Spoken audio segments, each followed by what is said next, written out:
ZEE5 app download ಮಾಡಿ ಮತ್ತು ಸಂಪೂರ್ಣ ಸಂಚಿಕೆಗಳನ್ನು ಉಚಿತವಾಗಿ ನೋಡಿ. ಪ್ರೀತು ನಾಳೆಯಿಂದ ಸಿಇಒ ಸ್ಥಾನದಲ್ಲಿ ಇರೋದಿಲ್ಲ. ಆ ಸ್ಥಾನನ ನೀನೇ ಭರಿಸಬೇಕು.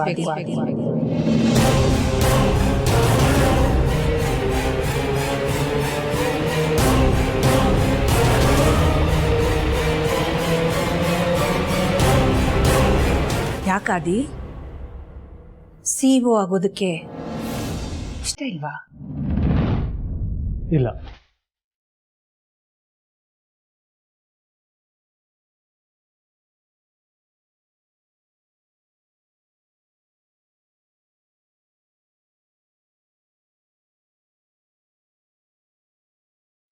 ಕಾರಣ ತಿಳ್ಕೊಬೋದಾ? ನೀವು ಕೊಟ್ಟ ಕಾರಣ ನನಗೆ ಯಾಕೆ ಕನ್ವಿನ್ಸ್ ಆಗ್ತಾ ಇಲ್ಲ. ಅಂದ್ರೆ ನಾನು ಸುಳ್ಳು ಹೇಳ್ತಾ ಇದ್ದೀನ ಅಥವಾ ಕಟ್ಟುಕತೆ ಸೃಷ್ಟಿ ಮಾಡ್ತಾ ಇದ್ದೀನ? ಏನೇನ್ ಮಾತಿನ ಅರ್ಥ? ನೀವು ಮತ್ತೆ ನನಗೆ ಸಿಇಒ ಪೋಸ್ಟ್ ಕೊಡ್ತಾ ಇರೋ ಕಾರಣ ಪ್ರೀತುವಿನ ಬೇಜವಾಬ್ದಾರಿತನ. ಆದರೆ ನನಗೆ ಇದರಲ್ಲಿ ಯಾವುದೋ ಬೇರೆ ಉದ್ದೇಶನೇ ಇದೆ ಅಂತ ಅನಿಸ್ತಾ.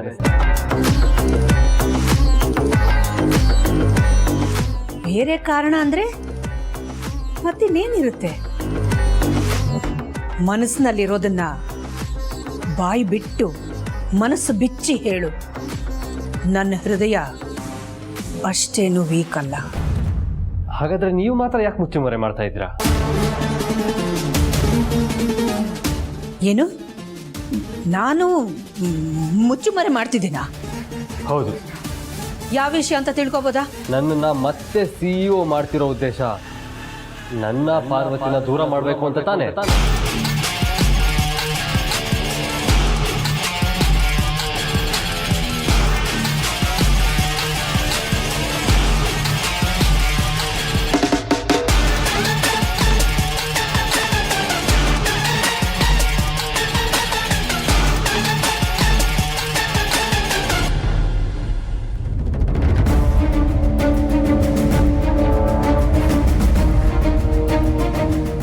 ಜನನಿಯವ್ರೆ, ಯಾಕಿಷ್ಟು ಗಾಬರಿ ಆಗಿದ್ದೀರಾ? ಯಾರಿಗೆ ಫೋನ್ ಮಾಡ್ತಿದ್ರಿ? ಅಪ್ಪಂಗೆ. ಆದ್ರೆ ಅವ್ರಿಗೆ ಫೋನೇ ಹೋಗ್ತಾ ಇಲ್ಲ. ಹೌದಾ? ಯಾಕೇನಾದ್ರೂ ಸಮಸ್ಯೆ ಆಗಿದೆಯಾ? ಸಮಸ್ಯೆ ಆಗಿರೋದು ಅಲ್ಲಲ್ಲ, ಈ ಮನೆಯಲ್ಲಿ. ಯಾರಿಂದ? ಇನ್ಯಾರಿಂದ? ಹುಚ್ಚನ್ ತರ ಆಡ್ತಿದ್ದಾನಲ್ಲ ನನ್ನ ಗಂಡ ಪ್ರೀತಮ್ ಬಗ್ಗೆ. ಅಪ್ಪ ಅಮ್ಮ ಅಂತಾನು ನೋಡ್ದೆ ಹೇಗೆ ಆಡ್ದ ಅಂತ ನೀವೇ ನೋಡಿದ್ರಲ್ಲ. ಅದಕ್ಕೆ ಅವನ ಬಗ್ಗೆ ಅಪ್ಪನ ಹತ್ರ ಹೇಳೋಣ ಅಂತ ಫೋನ್ ಮಾಡ್ತಿದ್ದೀನಿ. ಬೇಡ ಜನನಿಯವ್ರೆ, ನನ್ನ ಮಾತು ಕೇಳಿ. ಹೇಳಿದ್ರೆ ಪಾಪ ಅವ್ರು ಬಂದು ಏನು ಮಾಡ್ತಾರೆ ಜನನಿಯವ್ರೆ? ಇಲ್ಲ ಪಾರ್ವತಿಯವರೇ, ನಾನು ಯಾರ ಮಾತನ್ನು ಕೇಳೋ ತಾಳ್ಮೇಲೆ ಇಲ್ಲ.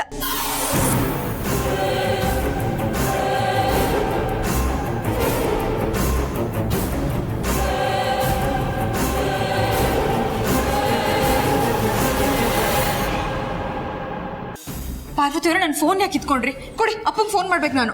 ಮನೆ ವಿಷಯನ ಅವ್ರಿಗೆ ಹೇಳಿದ್ರೆ ಅವ್ರು ಏನು ಅನ್ಕೊಳ್ಳಲ್ಲ. ಹೇಳಿ ಜನನಿಯವ್ರೆ. ಏನ್ ಅನ್ಕೋತಾರೆ? ನನ್ನ ಹಳ್ಳಿಯ ಸರಿ ಇಲ್ಲ, ಹೋಗಿ ಬುದ್ಧಿ ಹೇಳಿ ಬರೋಣ ಅನ್ಕೋತಾರೆ.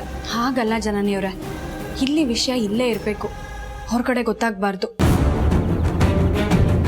ಅದರಲ್ಲೂ ನಿಮ್ಮ ಮನೆಯವ್ರಿಗೆ ಗೊತ್ತಾದ್ರೆ ಬುದ್ಧಿಯವ್ರ ಪಾಪ ಎಷ್ಟು ಬೇಜಾರು ಮಾಡ್ಕೊಳ್ಳಲ್ಲ.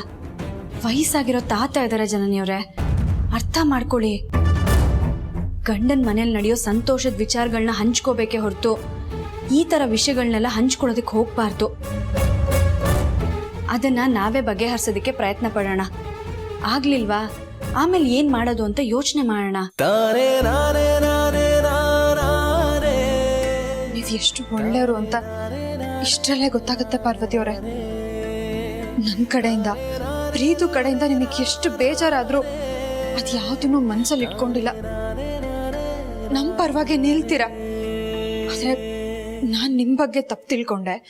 ಪ್ರೀತು ನಿಮ್ಮನ್ನೇ ತಳ್ಬಿಟ್ಟ. ಅದೆಲ್ಲ ಒಂದು ಕೆಟ್ಟಗಳಿಗೆ ಆಗಿದ್ದಾಯ್ತು. ಈಗ ಯಾಕೆ ಅದ್ರ ಬಗ್ಗೆ ಎಲ್ಲ ಮಾತು? ಪ್ರೀತುನ ಹೇಗೆ ಸರಿ ದಾರಿಗೆ ತರಬೇಕು ಅಂತಾನೆ ಗೊತ್ತಾಗ್ತಿಲ್ಲ ಪಾರ್ವತಿಯವರೇ. ಅದಕ್ಕೆ ಅಪ್ಪಂಗೆ ಫೋನ್ ಮಾಡಿ ಹೇಳೋಣ ಅಂತ ಅನ್ಕೊಂಡಿದ್ದು. ಬೇಡ ಜನನಿಯವರೇ, ಈ ಸಮಸ್ಯೆನ ನಾವೇ ಸರಿ ಮಾಡೋಣ.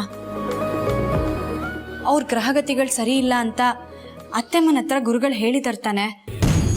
ಅವ್ರು ಈ ರೀತಿ ಎಲ್ಲ ಆಡ್ತಿರೋದಕ್ಕೆ ಅದು ಒಂದು ಕಾರಣ ಇರ್ಬೋದಲ್ವಾ? ಇಲ್ಲ, ನಾನಿದನ್ನ ನಂಬಲ್ಲ. ನಮ್ಮ ಮನಸ್ಸು ಸ್ಟ್ರಾಂಗ್ ಆಗಿದ್ರೆ ಯಾವ ದೋಷನೂ ನಮ್ಮನ್ನ ಏನೂ ಮಾಡೋದಿಕ್ಕಾಗಲ್ಲ. ಈ ಮನೇಲಿ ಇಷ್ಟೊಂದು ಜನ ಇದೀವಿ, ಎಲ್ರ ಜಾತಕ ಎಲ್ರೂ ಟೈಮು ಸರಿ ಇದ್ದು ಪ್ರೀತು ಟೈಮ್ ಮಾತ್ರ ಸರಿ ಇಲ್ಲ ಅನ್ನೋದನ್ನ ನಂಬೋದಿಕ್ಕಾಗತ್ತಾ?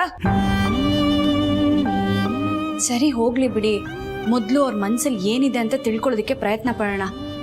ಆಮೇಲೆ ಅವರನ್ನ ಸರಿಪಡಿಸಿದ್ರೆ ಆಯ್ತು.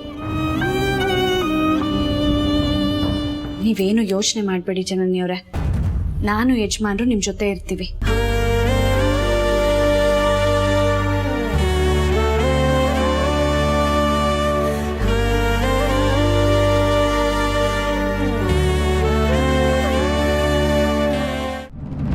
ಹೇಳಿಮ್ಮ, ಪಾರು ನನ್ನಿಂದ ದೂರ ಮಾಡಬೇಕು, ನನಗೆ ಎರಡನೇ ಮದುವೆ ಮಾಡಬೇಕು ಅಂತ ತಾನೇ ನೀವು ನನ್ನ ಮತ್ತೆ CEO ಮಾಡ್ತಾ ಇರೋದು?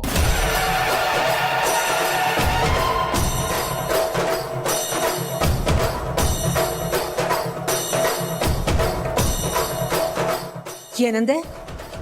ನಾನು ನಿನಗೆ ಎರಡನೇ ಮದುವೆ ಮಾಡಿಸ್ತಿದ್ದೀನ? ಯಾರು ಹೇಳಿದ್ದು?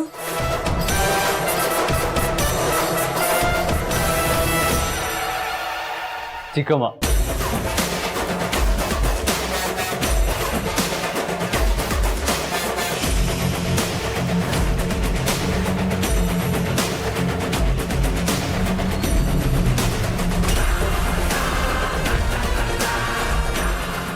ಅತಿ ಶೀಘ್ರದಲ್ಲೇ ನಿನಗೆ ಎರಡನೇ ಮದುವೆ ಯೋಗ ಇದೆ ಕಣಪ್ಪ.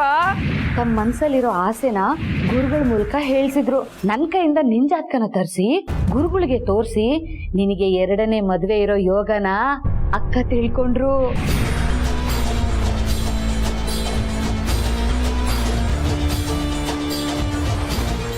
ದಾಮಿನಿನ?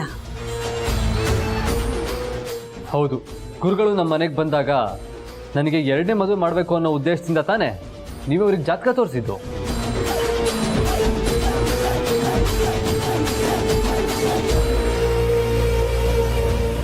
ಅಂದ್ರೆ ನಿಮ್ಮ ಉದ್ದೇಶ ನನ್ನ ಪಾರ್ವತಿನ ದೂರ ಮಾಡಬೇಕು ಅಂತ ತಾನೇ?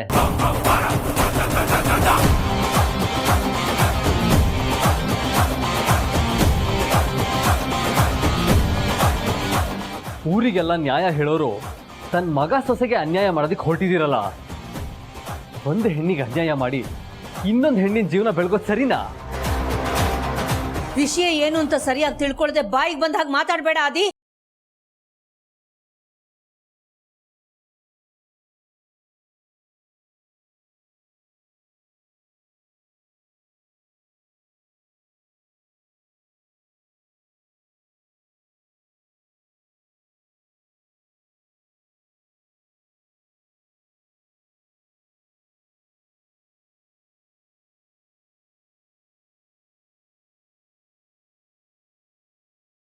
ZEE5 ಆಪ್ ಡೌನ್ಲೋಡ್ ಮಾಡಿ ಎಲ್ಲಾ ಸಂಚಿಕೆಗಳನ್ನು ಸಂಪೂರ್ಣ ಉಚಿತವಾಗಿ ನೋಡಿ.